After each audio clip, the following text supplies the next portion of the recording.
Hello, I'm Teresa Downey from Norfolk, New Hampshire.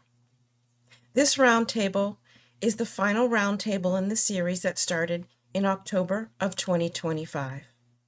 This presentation was created as a means to reflect on insight gained during the series. We felt this insight would be useful to share initially to keep it in mind when viewing the roundtable videos. This recap will also give you further insight as to what is contained in each of the sessions. We will be recapping diverse themes from market access and branding strategies to the role of food aggregators and direct-to-consumer sales. The series' aim was to foster collaboration, share knowledge, and provide opportunities for farmers to connect and learn about market access in New Hampshire. We will touch on the learnings from each session to bring them forward during this webinar. I recommend watching each of these recorded sessions available on NOFA New Hampshire's YouTube channel to gain further insights. The first roundtable in the series was about hyper-local regional branding and collaboratives in New Hampshire. We spoke with 3 organizations: the Monadnock Farm and Community Coalition. It is now known as the Monadnock Grown Coalition.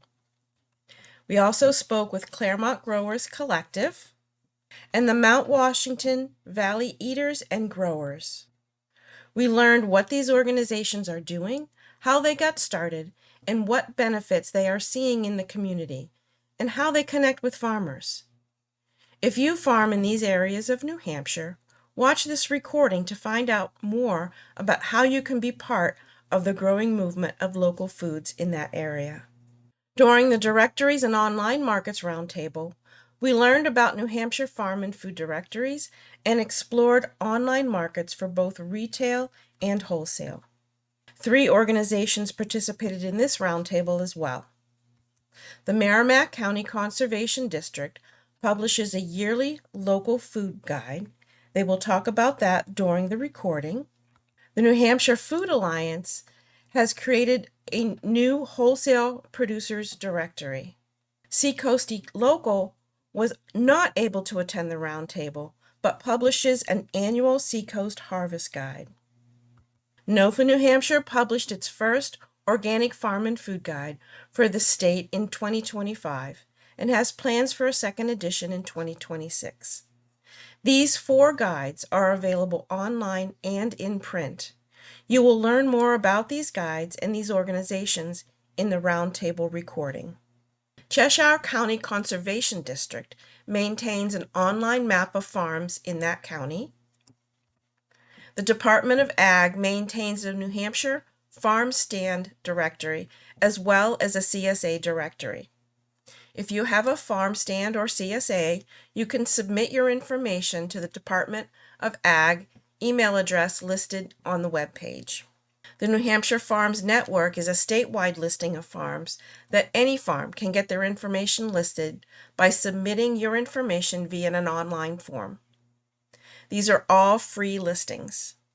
The New Hampshire Wholesale Producer Directory, prepared by the New Hampshire Food Alliance, offers at-a-glance information about farms and food businesses from across New Hampshire and New England.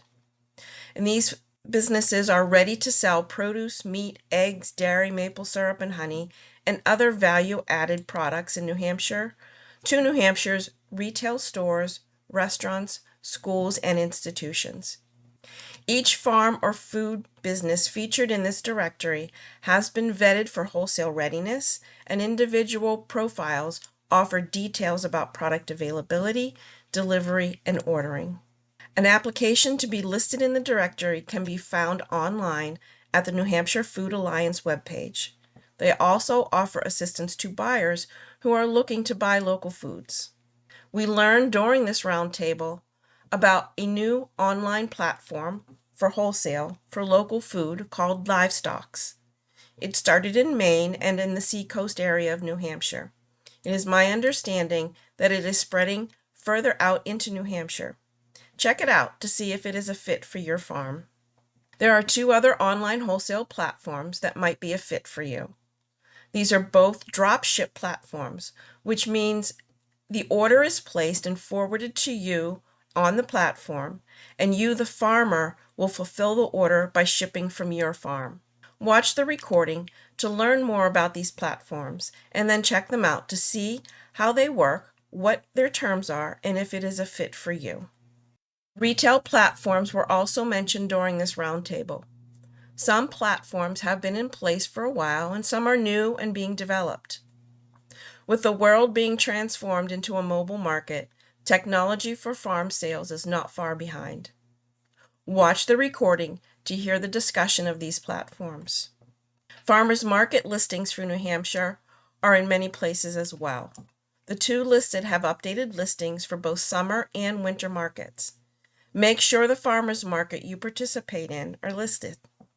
The next roundtable session, we spoke about the physical stores in New Hampshire that offer local foods.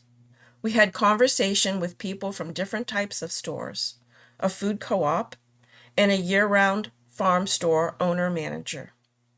This conversation offered a wealth of insights. By watching the video, it will give you valuable perspective on what retailers are looking for and what it takes to get your products on their shelves. You will hear from Becky at Littleton Food Co-op and Nicole at Vernon Family Farm during this video. They both talk about what they look for from farmers who want to offer their products for sale and their store. It is a very good recording to watch if you are thinking of reaching out to stores to sell your products. You will gain insights to prepare you for that next step. We have listed here some food co-ops as well as some year-round farm stores. These farm stores range from self-serve stores to stores as big as some of the food co-ops. And this is not an exhaustive list. The next roundtable, we move toward food aggregators, hubs, and distributors. We learn why New Hampshire is set up a little different than our surrounding states and how New Hampshire is moving forward with local sales. Caitlin from New Hampshire Food Alliance gives us a great breakdown of 3 types of food access discussed during this session. These are examples of food aggregators, all of them different, and ultimately getting local food to those looking to eat and build a local food economy. Caitlin explains these aggregators in the video. We move on to food hubs. You will notice none of these are in New Hampshire. However, all these and others deliver in different areas of New Hampshire. Caitlin explains some possibilities of the lack of these types of food hubs in the video and how New Hampshire differs and what is happening in New Hampshire. Caitlin goes on to explain how a retail store can also be a food hub. She talks about how this model of retail store aggregator / food hub seems to fit New Hampshire at this time. Along with food co-ops, farmers markets, farm stands, and retail spaces for local foods, this seems to be the primary way New Hampshire farms are getting their products to residents. In the recording, you will hear a discussion about larger distributors. Caitlin explains what New Hampshire Food Alliance is looking for in wholesale readiness and being listed in the Wholesale Producers Directory. This session brings to light a new structure for markets coming to New Hampshire. Sarah at Tuckaway Farm is building a model for a collaborative farm store. She talks about this in the video, and it will be the first of its kind in New Hampshire, something to keep an eye on. Our last roundtable is a conversation with 2 New Hampshire farmers and their experiences working with chefs, both at restaurants and event centers. These are takeaways from the discussion with these farmers, James and Steve, at 2 separate farms in New Hampshire. Although these are highlighted during this session, it seems the concepts brought to light can apply to all aspects of market access, whether working with chefs, store managers, or other local food aggregators. Building a relationship has been mentioned in every session, whether selling to a food co-op, farm store, or food hub. Realizing and understanding that these buyers have many options to purchase food elsewhere, but instead they are choosing you, a local farmer. It needs to be a valued and respected concept. Farmers can show they value the buyer by having a mindset for prompt communication, reliability, so to build trust. Pricing your products for the intended market is very important. It's discussed during the session. Understanding the difference in retail pricing at a farmer's market and what wholesale pricing can bring in. Also mentioned was cross-promotion, and it can be very important. This is discussed with James and Steve in the talk about restaurants, as well as previous roundtables about farm stores, food co-ops, food hubs, and distributors. All sessions from this series have been recorded, and the videos are available on NOFA New Hampshire's YouTube channel. Look for the Farmer Roundtable Market Access playlist to view all the recordings and gain insight in New Hampshire markets. I want to take time to have a big thank you to all who made this series possible. This roundtable series was hosted by NOFA New Hampshire and funded by the Transition to Organic Partnership Program.